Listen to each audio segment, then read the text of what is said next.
Why will only 500 people in the UK ever buy this new Range Rover? It's because it's the new SV model, the Edition 500, of which only 500 will be sold. To put that into perspective, each year in the UK, there are about 500 £1 million or more lottery winners. But why would anyone buy this car anyhow? Well, in this video, I'm going to tell you, because I'm Matt Watson and you're watching CarWow.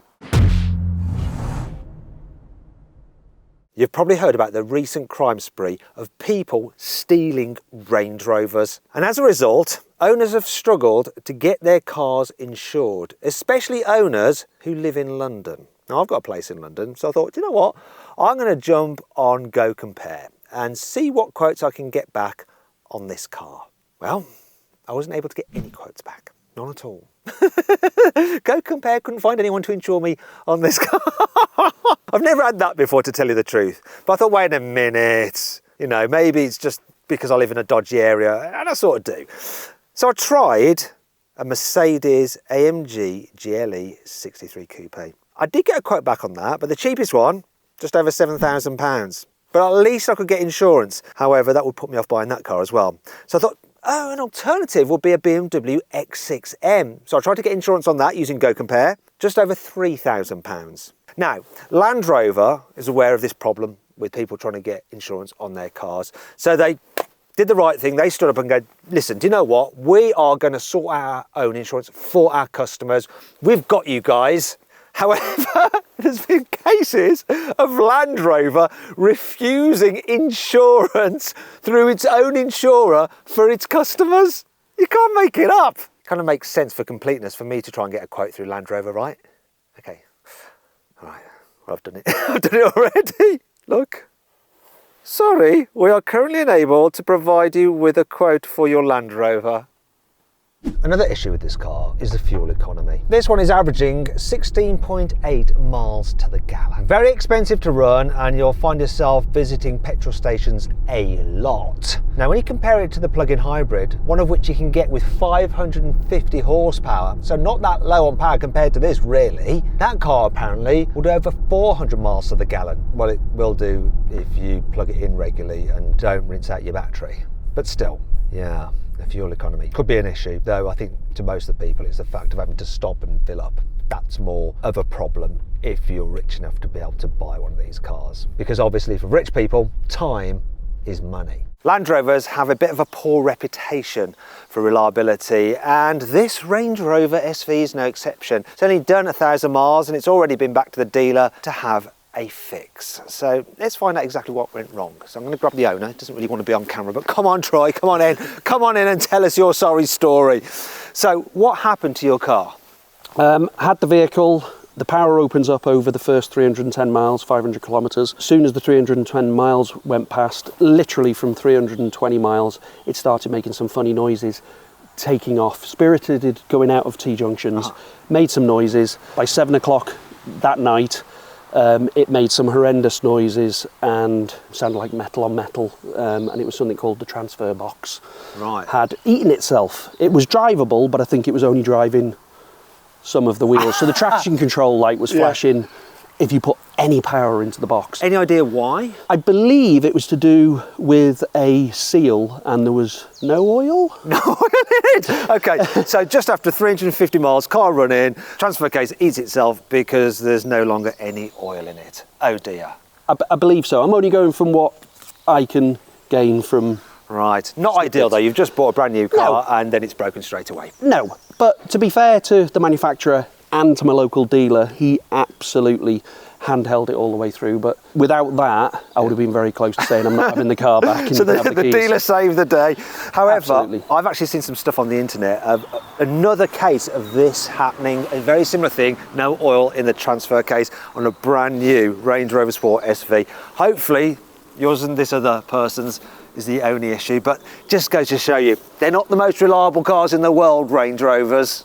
Land Rover has just updated its infotainment system, so now it only feels about 5 years behind that of its main rivals.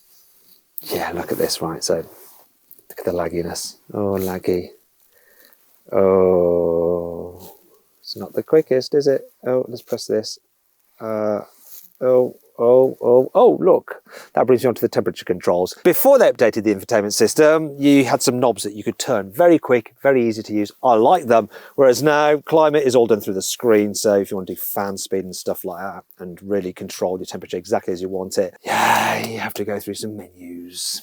Not ideal. I also don't like their new gear selector. I prefer the old rotary dial. This just looks like, what's it doing there? Like, why is that just there and then there's all this dead space? This doesn't feel like progress. Do you know what? I love the sound of a V8. Give the car some revs. Oh yeah. Oh, nice warm hot air from a V8.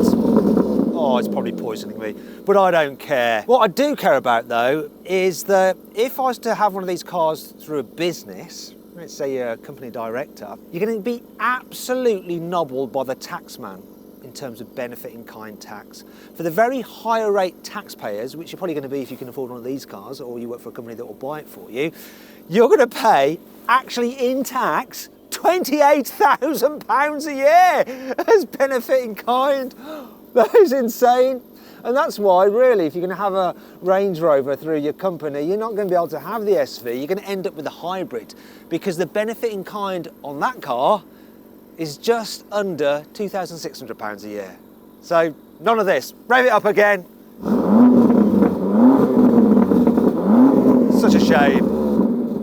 The old Range Rover Sport had a lovely 5-litre supercharged V8 that put out 575 horsepower. However, for this latest SV version, Land Rover went to BMW for their 4.4-litre twin-turbo V8 from the M5 CS. The result is even more power, 635 horsepower. It also has 750 newton-meters of torque, driving all four wheels via an 8-speed automatic gearbox. 0 to 60 is supposed to take 3.6 seconds, but should we find out what it really does? And before we do that though, I just want to point this out. Ooh, lovely carbon fibre in us and carbon fibre engine cover. Now let's launch the car. Right, let's see what the reality is then. So, specialist timing gear up here, going to put it into launch control mode. Terrible conditions, but it's a Range Rover. It should be able to grip, right? Here we go. Launch activated. Didn't slip at all. And it's absolutely flying. 3.7 seconds, 0.1 of a second slower than they said, but it literally took off. That was insane, and it's wet. That is nuts. It's definitely quicker than the old 5-litre supercharged. What an engine! Wow. Now all those issues I've just mentioned won't be enough to put many people off a Range Rover Sport SV. They didn't put Troy off, although of course he didn't know about the reliability thing, because all the other Range Rovers he's owned in the past have been perfectly fine. Why are people going to buy this? Well, one, style. Range Rover Sport is a good looking car, but this SV takes it to a whole new level. It has a carbon bonnet with exposed carbon fibre. The Range Rover badge is also made out of carbon fibre. Got carbon fibre surround here and a more aggressive front bumper there with a little spoiler at the front. Even that bit's carbon fibre, and there's more carbon fibre here and here as well. Down the side, you get 23-inch alloy wheels as standard, though you can upgrade to carbon fibre wheels. Don't curb those. You can also upgrade to carbon ceramic brakes. You can't get those on a normal Range Rover Sport. Plus, look, you get Michelin Pilot Sport all-season 4 tyres for a sporty drive. More carbon fibre up here, and you have this little side skirt here. Look, running down the length of the vehicle. Oh, and if you don't like the yellow colour of these brake calipers, you can have them in bronze or black. Finally, around the back, you don't have a Sport badge. Instead, you have this little SV badge. Also, like at the front, the Range Rover badge is in carbon fibre. You have this slightly sportier skirt here at the rear and quad tailpipes, which you'll notice on this car have carbon fibre surrounds. It looks luxurious, it looks elegant, yet it does have that sporty edge to it. I like it.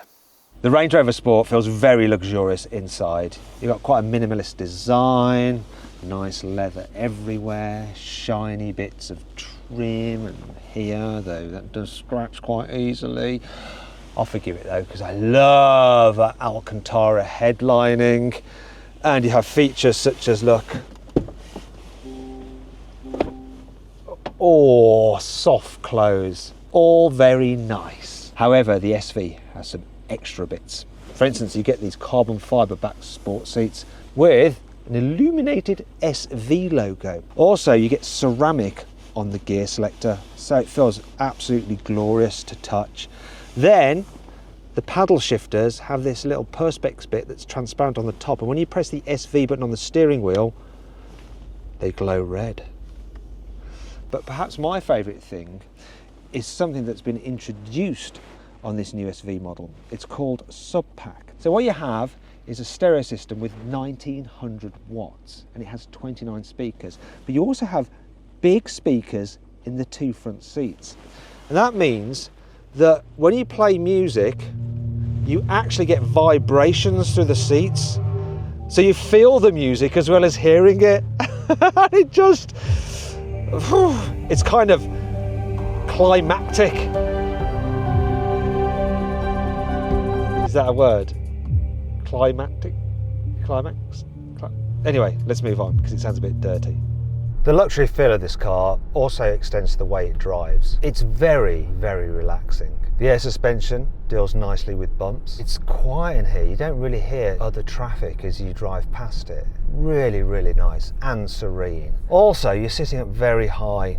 You get to look down on other people and lesser motorists. It really does just make you feel special. But one of the great things about this car is that while it is a big luxury barge, it's actually quite easy to drive in narrow places because, look at this, you've got rear wheel steering, which means the turning circle is a lot better than this bus. It's actually just 10.5 metres. Will I be able to make it round without touching that wall? Sorry if I hit it. Sorry, Troy. Oh, Troy, don't look. I've gone around that mini roundabout once. Yay! Ah, lovely. Yes, you wait for me. I'm in a Range Rover, my friend. But this SV version of the Range Rover Sport, Land Rover have heavily worked on the chassis. They've changed the suspension geometry, they've altered the suspension components, they've fitted a whole new rear subframe, and they've introduced something called 6D dampers. Works a little bit like one of McLaren, where all the dampers are connected to one another, both forward and backwards, both across the axles and then diagonally as well. So that's 6, isn't it? 1, 2, 3, 4, 5, 6. And what that means is they can do away with anti-roll bars because you use the damper system to stop the car rolling. You can even stop it pitching. It just keeps it nice and flat. They've also combined that with an uprated steering rack, which is more responsive. And to get the full benefit of these upgrades, you need to put the car into SV mode. You do that by pressing this button on the steering wheel. Dials turn red and away we go. Oh, yeah, it feels ready for action. Oh. So here's a corner, let's check it out. Like, whoa, it's caused the camera to fall off. I was not expecting that. It feels weird, actually. The way you pitch it into a bend and there's absolutely no body roll. It's just odd. I was not expecting that. I want to do it again. Just feels, whoa, I'm not used to it. Utterly crazy. Oh my God. I'm not sure how I feel about it in a way, because that roll sensation that you get, even on like stiffly sprung cars, they still roll a bit, lean a bit in the bends, and it lets you know what that front tyre is doing in terms of grip. Maybe it takes a bit of getting used to. It is interesting though, and it definitely handles better than the old Range Rover Sport SVR. Does it feel quite as natural and as fluid and as capable as something like a Porsche Cayenne Turbo GT? Maybe the BMW X6M is a little bit sharper, or should I say a bit more involving? Wow, that has surprised me. It's madness, it's just completely flat. One of the great things about the Range Rover Sport SV is that you've got a performance car that's very, very, very, very practical. It's got a decent sized boot, 650 litres. Though actually that's about 200 litres less than the normal Range Rover Sport. Maybe that's something to do with the rear wheel steering system and stuff like that taking up space. Still, you can get extra add-ons like a load cover with a dog guard. Obviously Troy's got a dog. Does your dog bark like that, Troy, or is it more of a woof, woof, woof? I've got 2 spaniels. Spaniels. Weird. It's also very practical inside the cabin. Look, we have not just one glove box, but 2 glove boxes. Let's see what Troy is carrying with him. Extra. Troy likes to have fresh breath. And what we got in here? Troy's glasses case, a cloth for cleaning the screen, iPhone cable, some money that I've just dropped on the floor, and a bit of old schoolness. Actually, it's quite neat, isn't it, Troy? Oh, other storage areas include this area here with your wireless charging.